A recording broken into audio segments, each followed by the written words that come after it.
everybody, my name's Gale and welcome to Gale's Book Review, where I talk about books in an effort to get myself to read more because reading's important.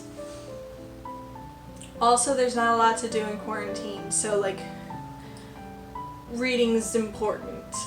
So like every other review that I've done, I'm going to have a spoiler section and a non-spoiler section. I'm going to start with the non-spoiler section, so feel free to watch until this point in the video. Once we hit this point in the video, I'll give you a little heads up and then I'll switch into talking more in depth and more candidly without worrying about spoiling the book or the story for you. So first off, how did I feel in general about this book? Well, I actually really liked it, and it was a very strange experience. I wasn't expecting what this book threw at me.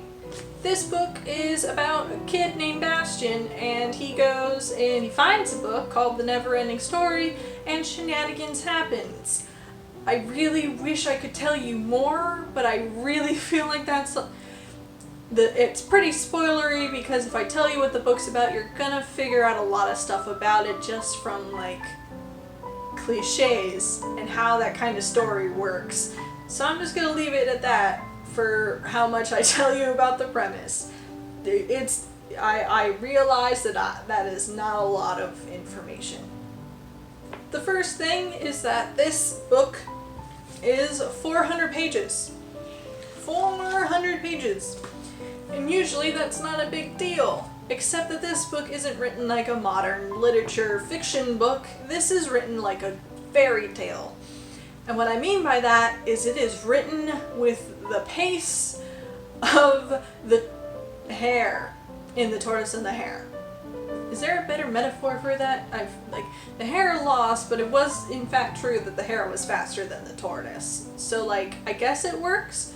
Either way, the point is this book goes quickly, and it has a lot in it, and there is no real slowdown, because there isn't time for slowdown in fairy tales. In fairy tales, things just keep happening because usually they're 15 pages long and they gotta get to the point of the story, but this is 400 pages long. It has plenty of time to get to the point of the story. It just has a lot of story to get through. On the topic of a lot of story to get through, this really could be considered two stories. I get that they're all it's connected and it's definitely one story, but there's a point where what you've been reading drastically changes in nature, so it feels almost like two stories. And not in a bad way, not in a I wish this was split into two books and more emphasized upon. It just has a weird change in tone halfway through the book. But you kind of get it. You definitely see it coming, and you're waiting for it to happen. It just takes a lot longer for it to happen than I originally had thought. I had thought the change was going to happen in the first 3 chapters, and it didn't. There was a lot more to that first half than I thought. But it wasn't bad.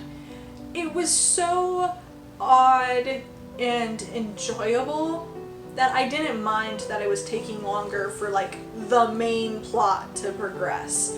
Which is strange, because this book is kind of meta.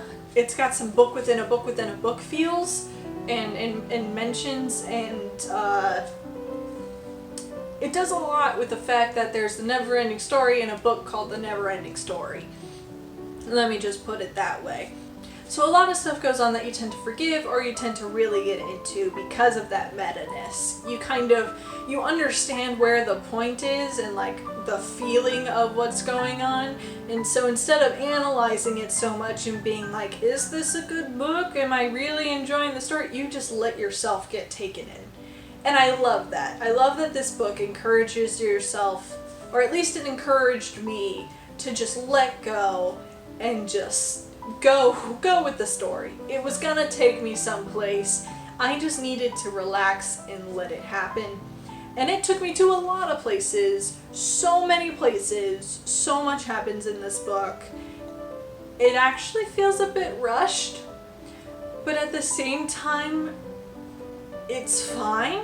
I wouldn't want it to be any slower. It's so weird because everything in me from other books that I've read and like movies that I watch, I like a good slow moment where people just feel emotions, get time to breathe and be with their thoughts, and really be introspective for a point. This book has none of that. This book is very anti-introspection, very anti-slow moment. Everything is going and going and going and going, and there's more to do, and there really isn't, there isn't any introspection in this book. Until the very end, and I'll get to that in the spoiler section. The point is that the ending then feels a bit rushed, not because it's sudden, but because everything is so quick. The ending stays that pace, and then it's over. And you see it coming. It's not like, you know, they were building up to a grand war, and then the war takes 2 pages, and then the book ends. It's not that sort of sudden ending. It's just, you're doing so much that it's hard to get that differentiation between the middle action and the ending action, because it feels the exact same. So when you get to the ending action, you know it's coming to an end. You see the pages dwindling down, but it feels just as fast-paced, and like there's so much to do to get to the end still, that it feels just like the rest of the book. You keep going, like it's a roller coaster of, you're just moving super fast, and then all of a sudden at the ending, you see it, you know the roller coaster is ending, but it still feels really quick. Like you got to that ending so much faster than you expected. You thought you had so much more of that roller coaster to go, but it went through it in the 2 seconds, and now you're at the end, and you're sitting there and you're going, I understand it, but my God, that was so short. That was such a fast ride. Yeah, that's what this book felt like to me. I forgive it for that, and I forgave it for any other flaw that it had, because this book is just so goddamn charming.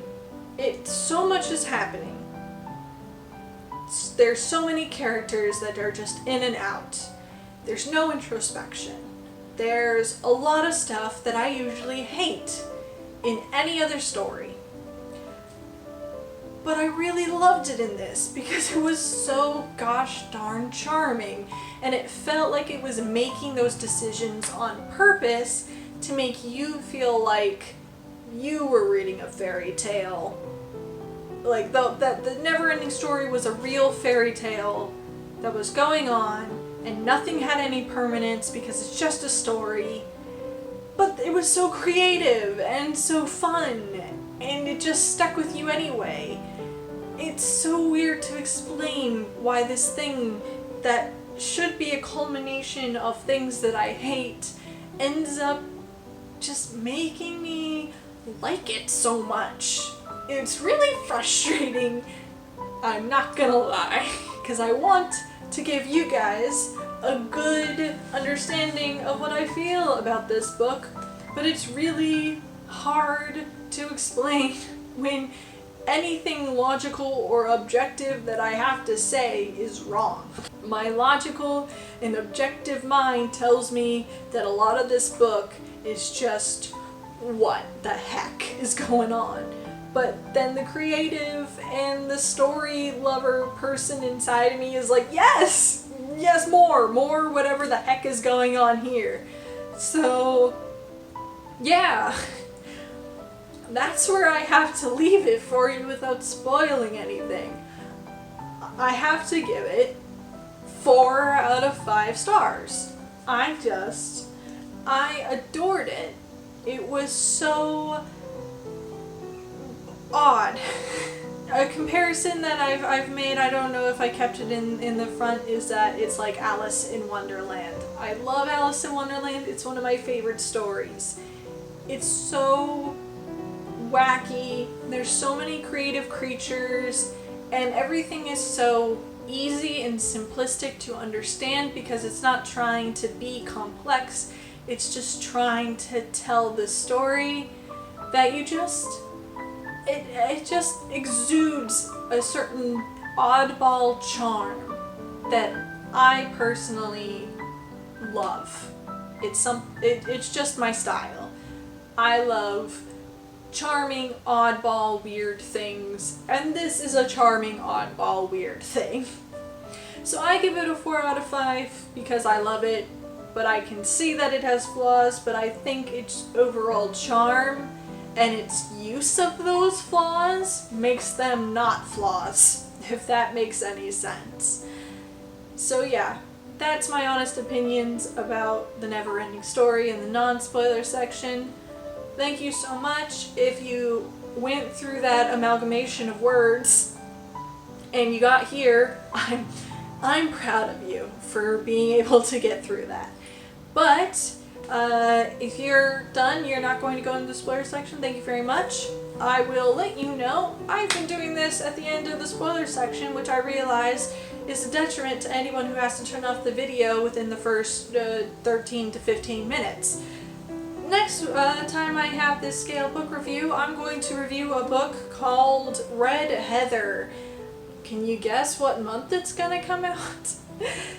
Yeah, I'm picking a horror book. It's gonna be fun for October. That's the next book I'm gonna read. If you're interested in reading along with me, you can try to find this book. I don't know where you're gonna find it because I got this from a friend of a friend of a friend who wrote this book. So, but I'm going to give it a shot, read it. It's going to be the first horror novel I've read in a long time. So that'll be interesting to see how I feel about this. But yeah, this will be the next book that I'm reading. So feel free to find a copy and read along with me. If not, thank you for reaching this point in my video. Thank you for watching, and I'll see you next time. Bye-bye!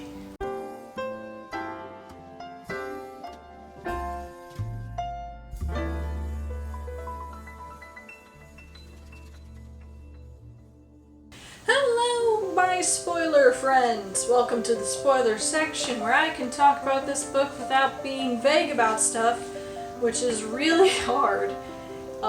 Hopefully, if you're in this section, you've either read the book or you don't care to read the book. I'd recommend reading the book because it's just weird and I love it, but I'm not gonna say that the spoilers are gonna ruin it for you. It's a tale about a kid who finds a magical book and then gets stuck in a magical book. It's pretty spot on with what you would expect from that story. Yeah, let's talk about it in a spoilery way.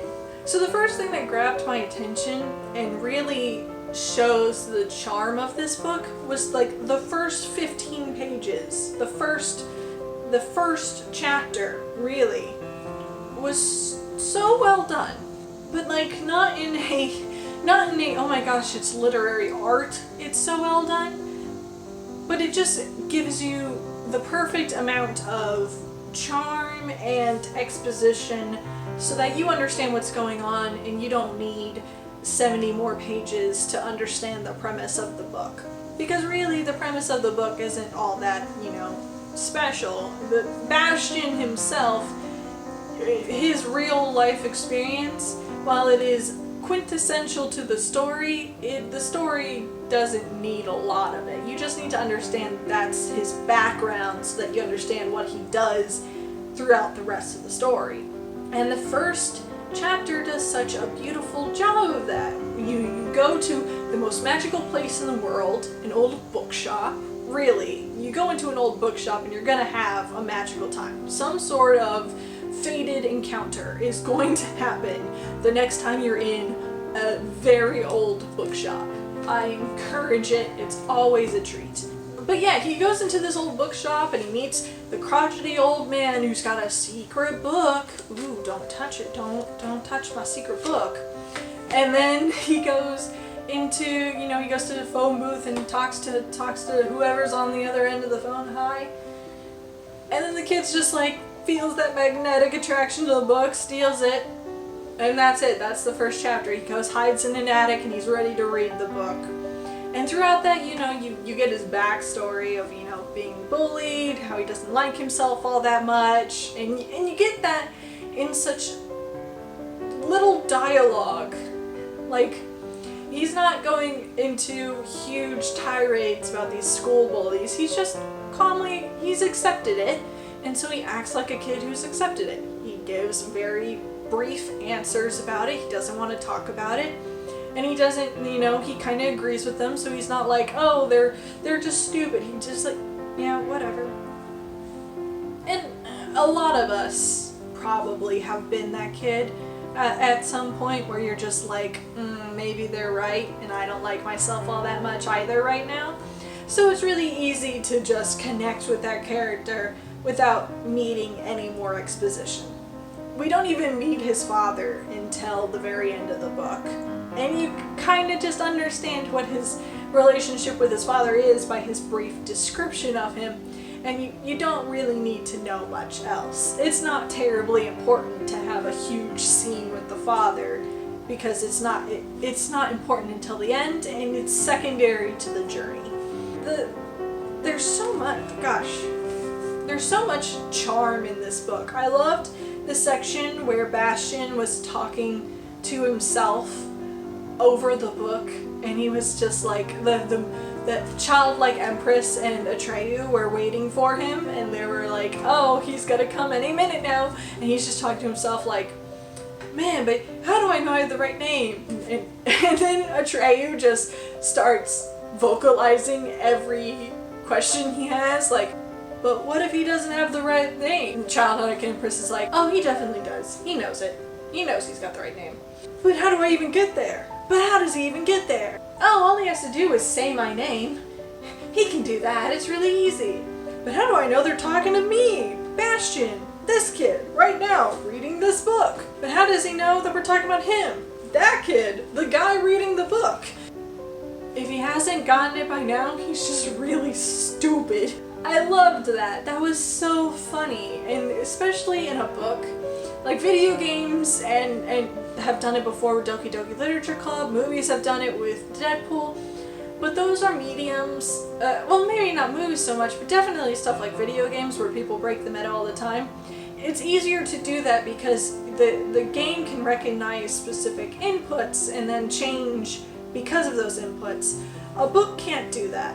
A book is just, here's where it is, like, you put the words on it and you send it out to everyone, same words. So it can't change all that much from person to person, and it can't predict all that much because every person is incredibly different. It's really hard to do meta stuff with a book, unless it's a book within a book within a book. Then it does some meta stuff. And true to form, that's what this book does too, but it's really interesting to see something like that where you as the reader, you're in on the joke, and that's the joke, and it just like puts it out there. Yeah, this is a really meta moment, and then plays with it. I think that's so fun. Little bits of charm are everywhere. I love the start, big letters with beautiful, you know, drawings, and they're all in alphabetical order. You know, chapter A, then chapter B, then chapter C through Z. I think that that's just another level of charm that the book didn't need to have. It doesn't really serve as any function, but it's so cute. It's just so charming. It wasn't necessary, but they did it anyway. I love that. I love that little detail. It's so small, but it does such a big thing for my enjoyment of this book. This book does have a lesson, as most fairy tales do, but I felt like it was handled pretty well.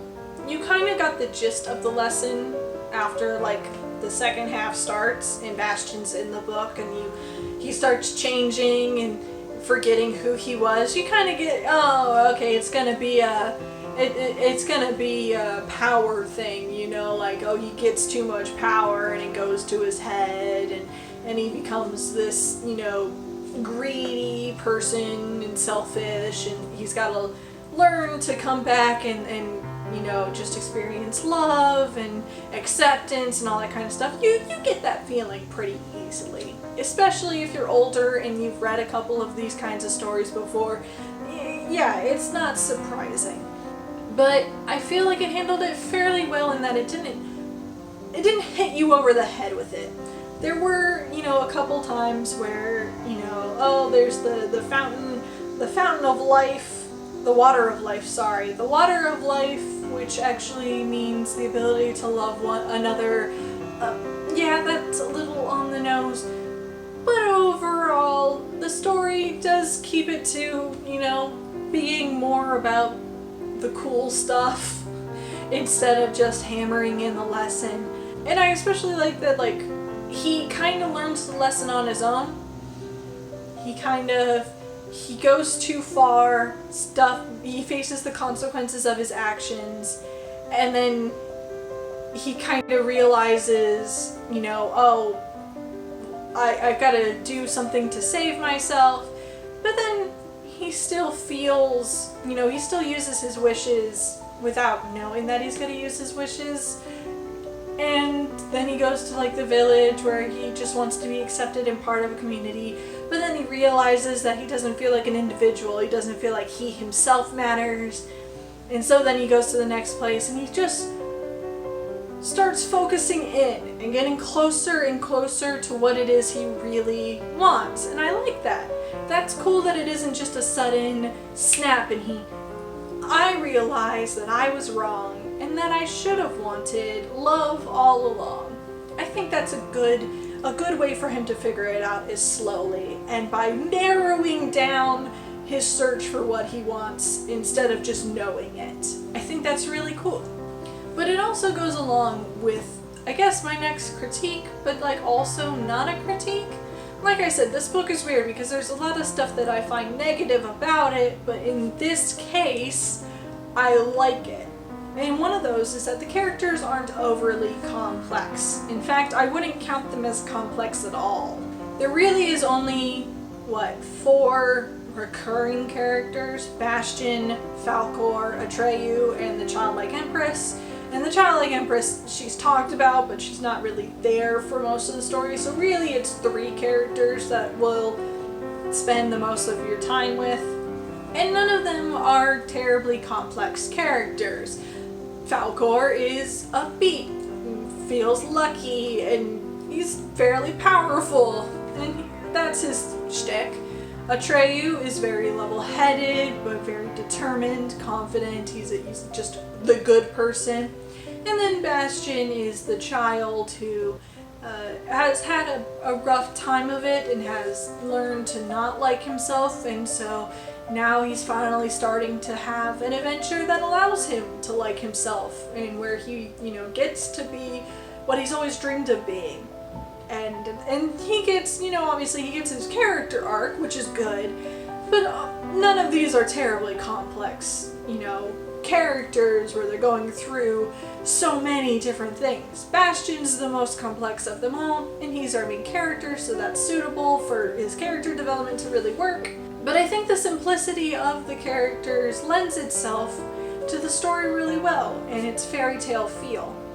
And I think I like a lot of this stuff because it just goes 100% fully forward with it. It goes full 100% on the characters, the non-main characters being just wacky creatures. Here's all these different body types and different livelihoods, lifespans. Some look like insects, some look like people, some look like rocks. Some are ice people, there's just straight up, they're glaciers, but they're living glaciers. A lot of that stuff going full 100% on that, 100% on the storytelling where everything is just told like a fairy tale from point A to point B to point C to point D. Everything's got the going to a person to find something, trial in their way, success, learn about the next thing, continue on. The way it's written, the way the wishes work, the way the characters, just are so simple and they have a purpose, they serve that purpose, and that's it. In another book, I'd hate all those things separately, but because it combines them together into such a fairy tale feel, I feel like that's what works well for me. It's just 100% into the idea that this is a fairy tale book. It reads like the ones you're familiar with. The characters are like the ones you are familiar with, and even though it's incredibly long, it sticks with it, and it doesn't suddenly change midway to when Bastion enters the story to suddenly not be a fairy tale. It's still a fairy tale, Bastion's just in it now. I like that. I like that conviction, that just dedication to the idea, because it really sells and allows me to just let go and accept that idea where I may not have before. I think that's really what it comes down to. I got to just let go and accept this was a fairy tale and read it as such and not worry too much about structure or introspection or whatnot. That did lead to a couple of times where it was hard to figure out when to put the book down. Like, everything just kept happening, so there were times where I just had to like put it down and be like, alright, I gotta take a break from this book for a second because so much is happening and I have to process it, and there wasn't really a great stopping point anywhere. There weren't any like cliffhangers to like leave you and then you want to come back. It was just going, which I guess is not a problem, but it can be a problem, like everything in this book. Yeah, it was just a fun read. It just kept going. It was just fun and charming all the way. The characters were interesting enough to where you were happy to read about them. Any of the side characters, even if you didn't like them, they were gone within like 5 pages for forever. So it's not like you had to stick with any of them for terribly long. There are so many creative concepts in here. There's the world itself felt impermanent. The way that things just came and went kind of mimicked the way that Bastion could wish for something and then it was there and then it was gone and he was on to the next thing. The book mimicked that really well so that you kind of felt the same, well, it always existed but it doesn't exist kind of feel, because the characters, you know, especially when they're like, oh, and then this person went on to become a great knight and save the world, but that's a story for another time. Another beautiful, charming example of something that they didn't have to do, but they did, and it just helps with the whole world building of there's this world going on, but that's not part of this story, so we just are going to leave it. They're gone. They're doing their own thing now. No need, they don't need to come back to this story. They're doing their own story. Yeah, I don't know what else to say about this book. It's an odd book that I had a lovely time getting sucked into and living this little boy's story. Also, his name is sick. Bastion Balthazar Bucks. Like, I wish my name was that cool. Should I make myself a middle and a last name? Gale Galactian,